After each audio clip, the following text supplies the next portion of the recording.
Look at that. It's Thor. Thor, god of thunder. That's right. I never thought you listened when Mother spoke of the gods. I seldom did. Did she speak of one who could feel no pain? Oh. That sounds like Baldur. Baldur. An Aesir god. Son of Odin and Frigg. And Odin is king. That's right. Why do you ask? Your challenges mean nothing to the gods, Spirit. They do not listen. Do not mock my pursuit of vengeance. Though my family devoted their lives to worshipping Thor, I've devoted mine to his downfall. And I will start with that statue looming over my father's grave. Unlikely. You are dead. Is there something we can do? For a reward, of course. If you bring down the statue, you have my blessing to loot my father's grave. He rests on an island to the east. Why do you hate Thor so much? After my father passed, my mother built the statue to watch over his grave. Imagine our surprise when the god of thunder himself came to offer condolences. At first we were thrilled, but he quickly took advantage of our hospitality. My mother begged him to leave, and Thor, in his drunken rage, killed her. I was left with nothing but grief. Eventually I lost that as well, and found only rage in its place. I'm so sorry. Come, boy. We have a statue to destroy. That spirit. The one whose mom was killed by Thor? What about him? Let his story be a reminder. The lives of men mean nothing to the gods. I know, Father. You know. But do you listen? Yes. Good.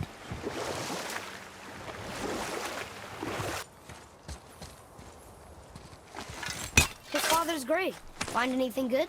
Perhaps. Father, we're going to bring down that statue, right?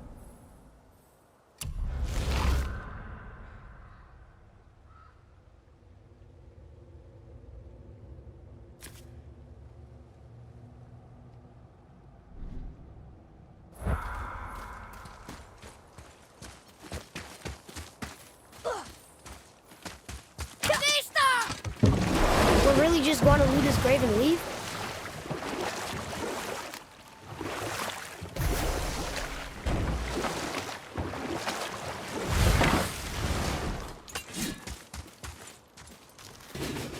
Take that, Thor! He wasn't so tough. Gods do not fall this easily, boy. I know. I was just joking. Nor are they a joking matter. Sorry. Father, why did the gods cause so much trouble for us? Because that is their nature. But with all that power, you would think at least some of them would try to make life better for people. And yet, the gods continue to spread misery. This is life, boy. You there! Have you destroyed the statue? The statue stands no longer, Spirit. Then my bond to this realm is severed, and I am off to find the real god of thunder. He will know retribution. My deepest gratitude. Off he goes. Brave guy. Went to look for Thor on his own. He is a fool. He doesn't talk to me. Doesn't teach me. It should have been him. Do you hear me? Him, not you. I see you brought company this time. Must be important if the sons of Thor deign to grace me with their presence. Tell me, you two still tripping over yourselves to impress Daddy? I can't believe it was Baldur that came to our house. The Aesir god. Baldur. And you fought him. And won. Yes. One of Odin's sons. Thor's brother. And now he's hunting us with his nephews. Why is this happening?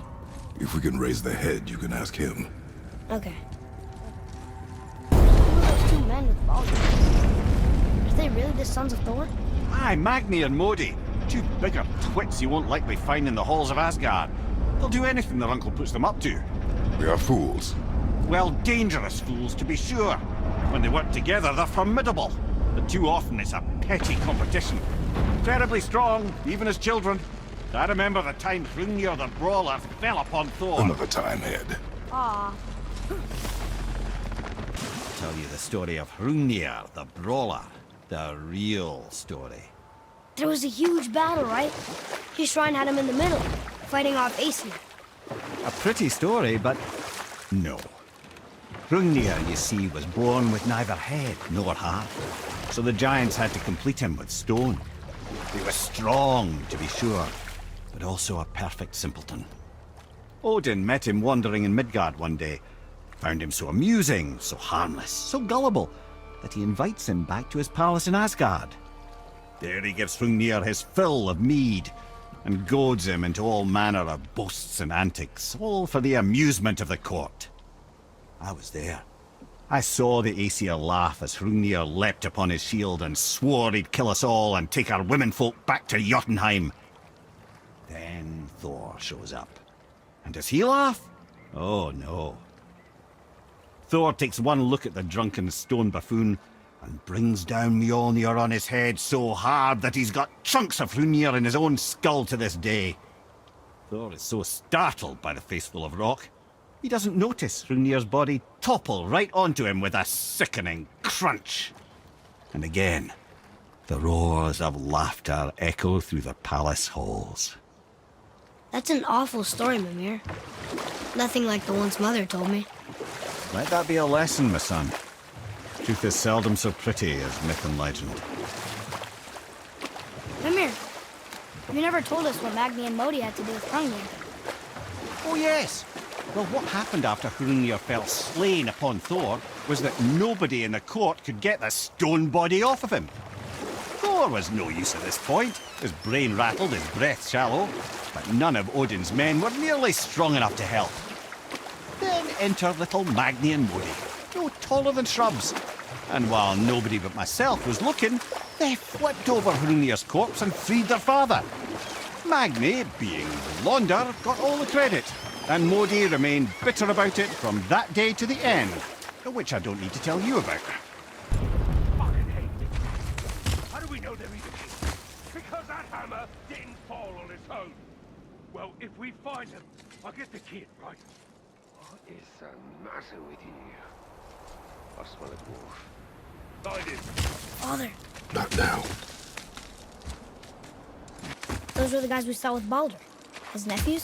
Aye, Magni and Modi, the sons of Thor.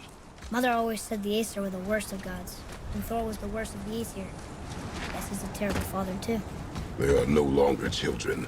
They have no excuse. Will Sindri be okay? They'll never even see him. See, lad, he's fine. Thought it best to vanish when Thor's idiot sons showed up. Will you focus on your damn job? You quit that shit. I mean it. He went to war with Uncle and walked out. Uncle hasn't seen straight in years. As long as father believes him, so he will stop. Focus and help me, father. Smack you, boy. No, you can't go to this point, father. Now keep looking.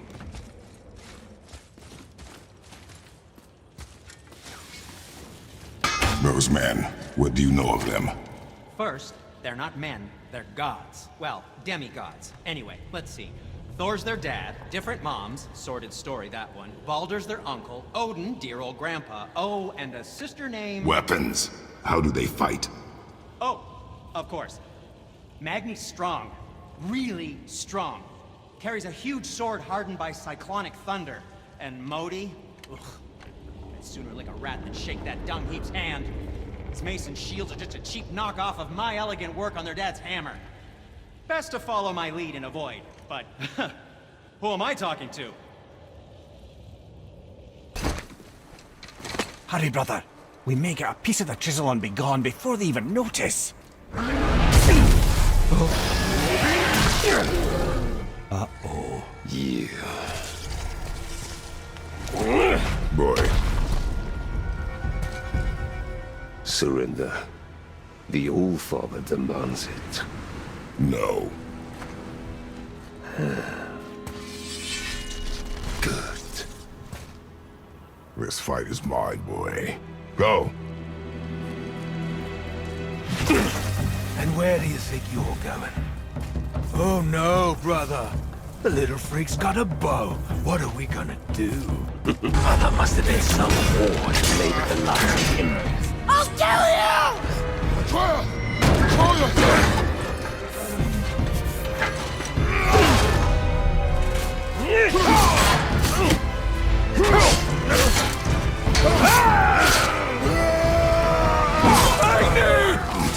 No! How did you... You have no idea. You son of a bitch! Get these guys! I'll rip your head off!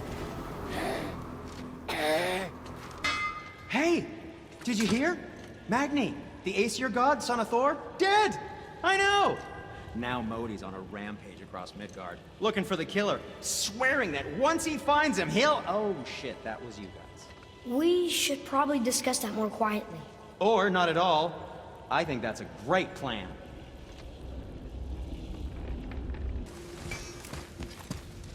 Hey, word is someone put down that loudmouth Magni.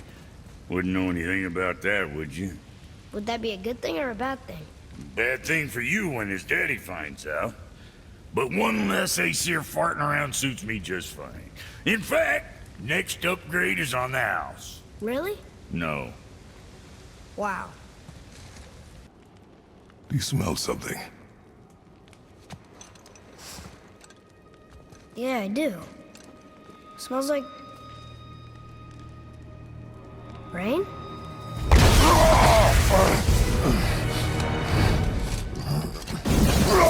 You ruined everything! I earned that fucking hammer! But now, everyone's gonna think I only got it because Magni's gone. It'll be a joke! But if I kill you, no one's gonna laugh at me.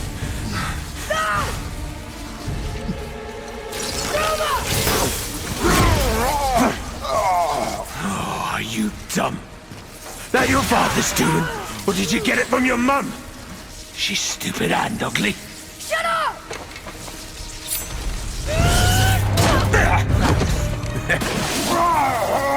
You don't know anything about my mother. Oh, it's true. But I'm gonna get to know you really well. You're gonna be my new brother.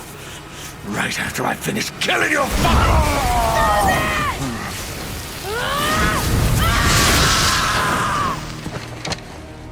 Whoops. I think I broke him.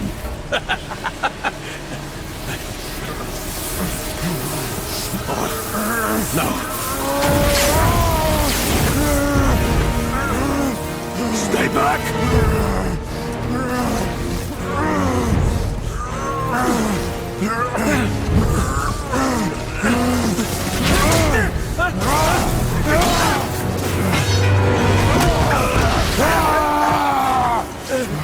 No! No! This isn't over!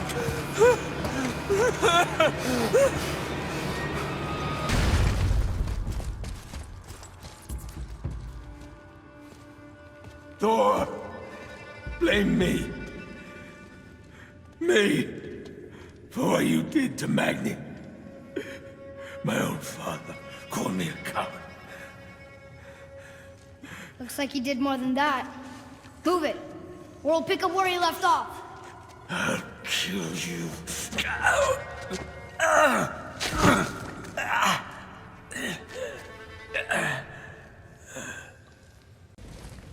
Can't you and Sindri just patch things up? Whatever happened couldn't be all that bad.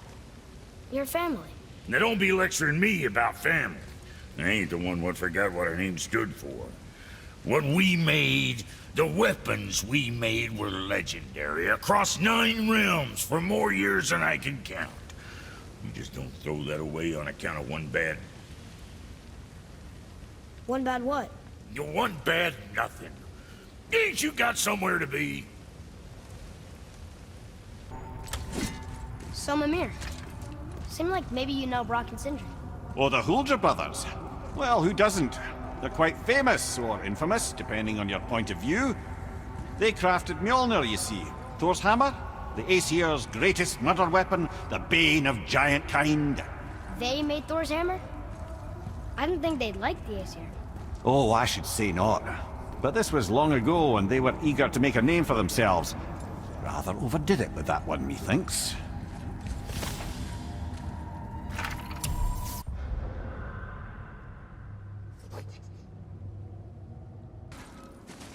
So, I heard you and Brock are kind of famous. Well, you're half right. Whatever did you hear? That you made Thor's hammer. Oh. Yes. We did do that. Mjolnir put us on the map. It was a legendary run. Gods and kings knew our brand. We really did make quite a team. So what happened? Oh, well, that's a long story. Things happened that made it difficult to find that certain spark, you know? Inspiration is a fickle mistress. Huh? Oh, enough distractions. You see the mess I have to clean up around here? So let me see if I have this right. You and Sindri made Mjolnir, Yep. and then Thor used it to kill a lot of people. Your damn point? Just seems like you're mad at each other about it, instead of being mad at Thor. Kid, I like you. But you don't begin to appreciate the complexities what develop between families. You don't hear me lecturing your old man how he ought to be raising you. And believe me, there's plenty to critique. Sorry, Brock. Just trying to help. So, why was Tyr helping Odin meet with the Giant Kings? Well, this was when the Long War was young, when victory was still a thing dreamed of, and the Jotnar might have tipped the balance between Aesir and Vanir. Odin had persuaded Tyr that the hammer was merely a deterrent, a means to broker peace from a position of strength. Tyr was hopeful to convince all parties they would prosper best through peace. He knew the giants were deeply concerned about the hammer, a super weapon in hands they did not trust. But they trusted Tyr. Tyr always believed the best in people, and taking Odin at his word in his desire for peace, he brought the Raven King to Jotunheim. From there, things unraveled quickly. The giants anticipated Odin's trickery and exposed his true agenda to spy and steal their secret wisdom. With magics, they expelled Odin from their realm and cursed him never to return. Frustrated, Odin visited his fury upon the giants of Midgard. Thor unleashed Mjolnir's might upon any giant he could find. None could stand against the tide of slaughter that followed. And at last, it seems, with Tyr's aid, they retreated. The tower disappeared, no giants could be found in Midgard, and no man nor god has set foot in Jotunheim since. I can't believe Odin and Freya were ever married. Love and hate are more closely intertwined than you might imagine. For instance, Odin hates the giants and they him. But Thor's own mother was the giantess Fjorgun, one of Odin's great loves. So Thor's half god and half giant? Weird. Mimir, there was a shrine about a giant lady with lots of books and visions. Ah, that would be Groa, the knowledge keeper. She was a gifted sorceress who gathered every tome of arcane wisdom she could find in the realms, all in the hopes of augmenting her powers of prophecy, that she might find her lost husband, Aurvandil. But it was not her husband she would glimpse in her visions, for it was Groa, seeing longer and farther than any before or since, who witnessed Ragnarok, the end and the beginning. When Odin caught word of her ultimate prophecy, he maneuvered to obtain her knowledge and hoard it for himself. Groa knew Odin as a long-time patron of her services, and so she welcomed him into her library as a friend. What she did not know is that Odin himself was behind her husband's disappearance, having used his enchantments to conceal his death at Thor's hands from her sight. Smiling, jealous Odin took her by the throat, and with his very hands he stole her library and her life for his own. I always knew Odin was bad. That's just... Ruthless, barbaric, heartless? That's Odin. In fact, we would do well to sit here in silence for the next few moments and reflect on Odin's capacity for cruelty. And so... Reflect longer. Another one here. Stargather. Wow, that's a lot of arms. That's fair to say. 6, 7, 8? Could he shoot 4 bows at once? More of a swordsman. He did only have the 2 eyes. It looks like Thor cut him down to size. It's what he does.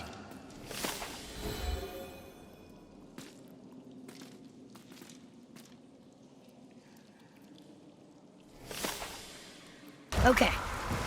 What about the giant with 8 arms? Starkath the Mighty, he was called. If the Giants ever had anything so organized as an army, Starkath would have been their general. An opinion, in retrospect, I should have kept to myself. But no, as Odin's advisor, I kept him advised. And having bent his will towards Starkath's doom, there was no dissuading him. But even Thor wasn't stupid enough to take on Starkath on his own. No. Instead, the Aesir set forth slanders upon Starkath's name, branding him throughout the realms as a monster to be feared. They said he abducted an elf queen who killed herself rather than be ravished by the giant. Lies, of course, but you're too young for her story. In the end, even the Vanir gods and the armies of Midgard were roused to the cause. They surrounded Starkath, showered him with arrows until he was brought to his knees. He surrendered, hoping by trial he could clear his name. Thor took advantage and ripped off one of Starkath's arms, which only made it easier to sever another and another until he was satisfied. Relieved of 6 arms and too much blood, Starkath perished upon the battlefield.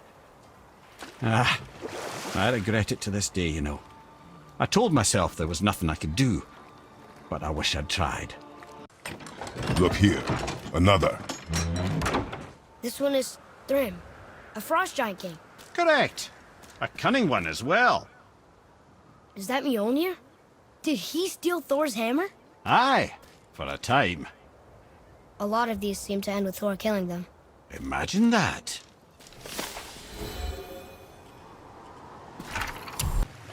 Lemire, why don't you tell us the story of the giant that stole Thor's hammer? Happily, my boy.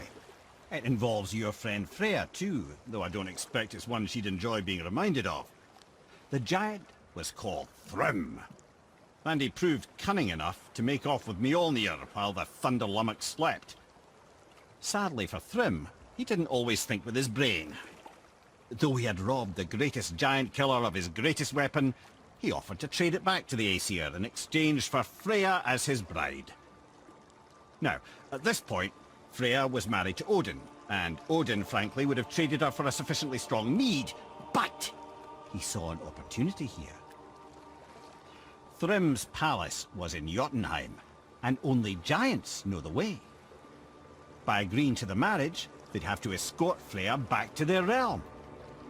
So, Odin coerced Freya into using her Seithar magics to conceal Thor, so he could sneak along with her and infiltrate Jotunheim. When the hammer was produced as the wedding dowry, Thor revealed himself. He took back Mjolnir and wasted no time in smashing Thrym's skull, followed by every other giant present for the festivities. The only thing that put a stop to it was Freya, who wanted no part of this massacre.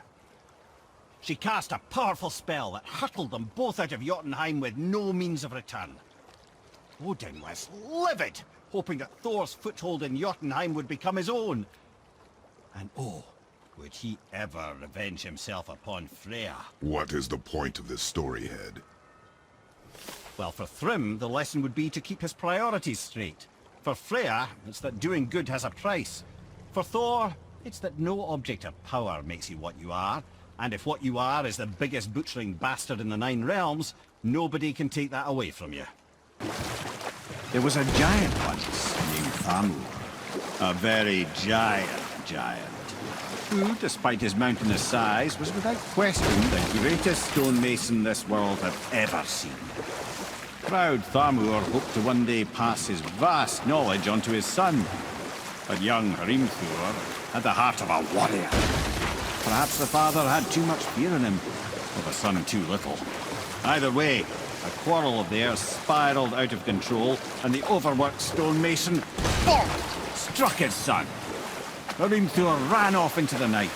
Feeling shame and regret, Thamur chased after his son, but in his emotional state soon found himself wandering Midgard, lost and alone. Sadly, he caught the eye of the one person he didn't want to meet alone that night, so far from home. Thor. Thor killed him. No. He fell in a village? Aye. When Thamur fell, he'd crushed a charming place famed for worshipping the Vanir god Njord. Thor always took credit for planning that one. The truth is, the sweaty ballbag just got lucky. Lemire, you knew this place? Before? I came here on a diplomatic mission once, trying to broker a peace between Asgard and Vanaheim. That war. So many lives lost. What I didn't know was Thor had already gone on a killing spree of giants. What did the giants have to do with the war between the gods? Nothing at all, lad. That's the tragedy of it. They took no side in that madness. But Odin's paranoia is surpassed only by Thor's lust for blood. Mimir, you never told me what happened with the stonemason's son. Thor, son of Thamur. After completing his father's masterwork, the Great Wall of Jotunheim, he thought of nothing but making the Aesir pay for their crimes against the giants. Once he longed to fight Thor, but tragedy had brought wisdom to Thor and cunning. He observed that Asgard's walls were half-built and shoddy, for no Aesir god could be bothered with such tiresome labor. So Thor adopted the guise of an ordinary man and made the Aesir an offer. He would build them majestic new walls, and if he couldn't build them within 2 turns of the season, they would owe him nothing for his labors. And if he succeeded, he asked only for an audience with the goddess Freya.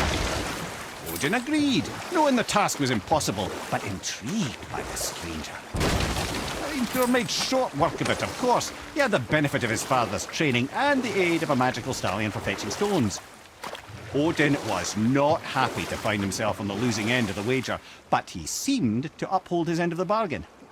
Freya was sent to meet the mason, and to her surprise, he wanted only to whisper something in her ear. That being done, he made his way out of Asgard, and when he found Thor awaiting him at the gates of Midgard, he knew he had been double-crossed. But he didn't care, because his plan was complete. It was? What did he say to Freya? Only she could say for certain, but I've had many moons to work it out. Thor knew that Freya loathed the Aesir, despite her marriage to Odin, and I believe he gave her the secret to Asgard's defences. Some weakness he may have built in, structural or magical, which I expect will be exploited come Ragnarok when Surtur arrives to burn Asgard to ash. If not sooner. Another one here. This one's called Surtur. Must be a fire giant. Aye, the first and original. He makes a flaming sword. A weapon of legend. He fights Thor and Odin. But is that the past or the future? That may be a matter of perspective. Mimir, is there a story for the giant with the flaming sword? Surt the Brave. Of course. We've spoken so much of frost giants. It's about time we instead met the most fiery giant of all. Back when Ymir first emerged from Ginnungagap, it was Surt who followed next. He came from Muspelheim, the fire realm, bringing heat to the young cosmos, conjuring the sun from his primordial flame. But let's come back to that flaming sword, shall we? Surt the Brave forged his sword of flame for one purpose alone: to burn down Asgard when Ragnarok comes at last. His destiny is to fall in the hands of Thor and Odin, but in so doing, strike the blow that leaves their realm in ash and ruin. And from that destruction, the world can be born anew. Until then, alone he waits in Muspelheim, never sleeping, ever honing his fiery blade. Brave, generous Surt, who knows he lives but to his doom. All because he chooses to serve a grand cycle so much bigger than himself. To truly embrace your purpose and the patience and sacrifice it demands is to ensure your day will come. Do you think we'll be there when that day comes? I've seen enough of war between the gods. But you, little brother, who can say? Another one here. Look! It's the World Serpent. He's so much bigger than I imagined. Oh, look! He bit Thor! Or will bite him. Looks like.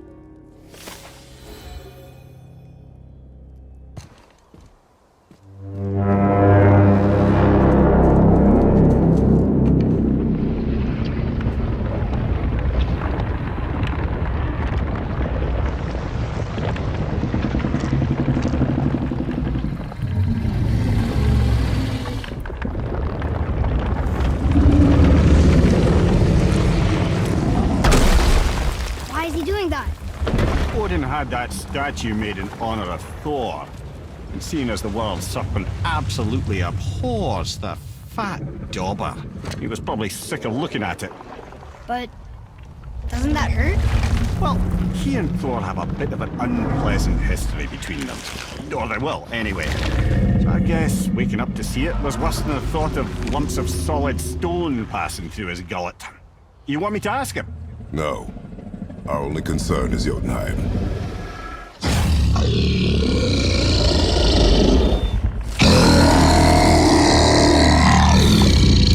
All right, wish me luck. Ooh, ha, ha, ha. You enemy me.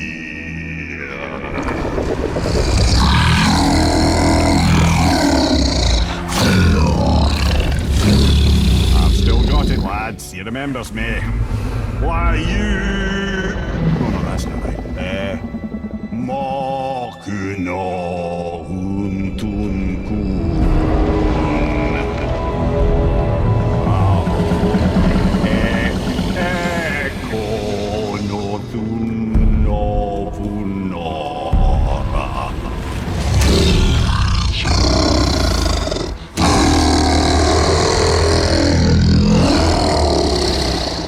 He knows the pain of your loss. He will help you.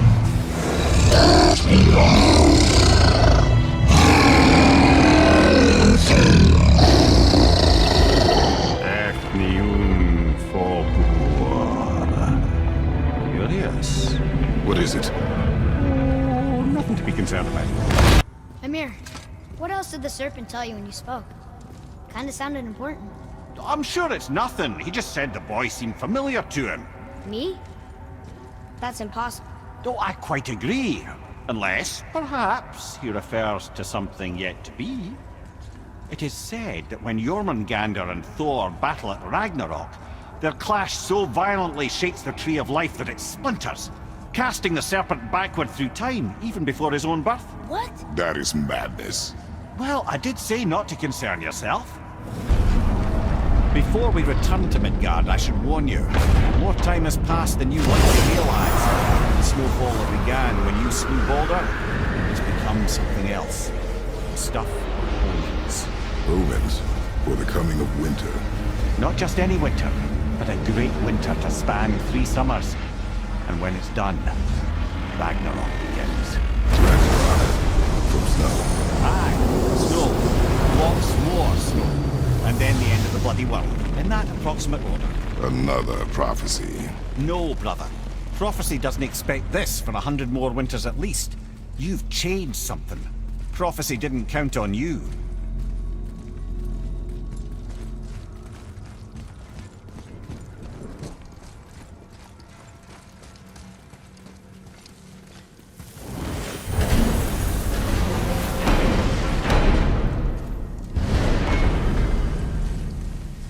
I'm telling you, it's Fimbulwinter.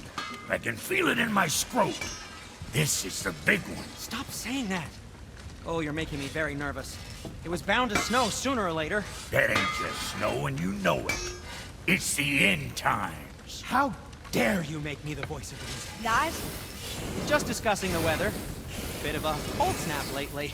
What he means is, Fimbulwinter's upon us, boys. The winner to end all winners. I can feel it in my screw. Yeah. We heard. So if you're heading home, try to keep moving, and also to not die. Or if you're not heading home, same advice.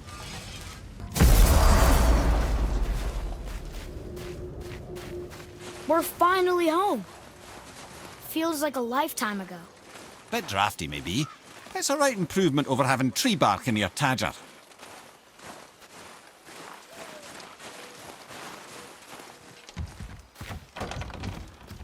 Time to rest. I'm gonna sleep through winter.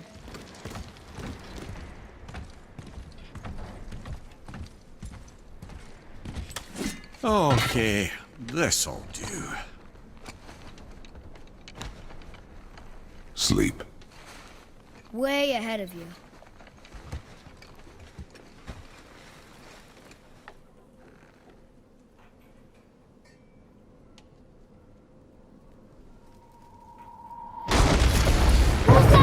The ball!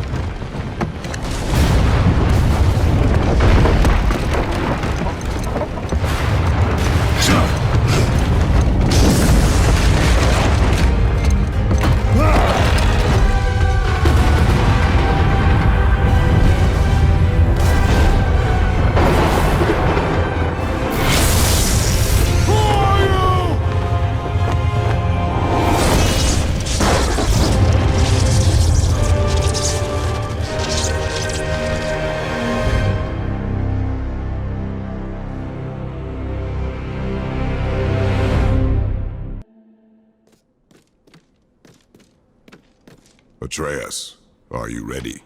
Yeah, but I had the weirdest dream. Fimbulwinter was ending, and Thor came for us. Here at the house.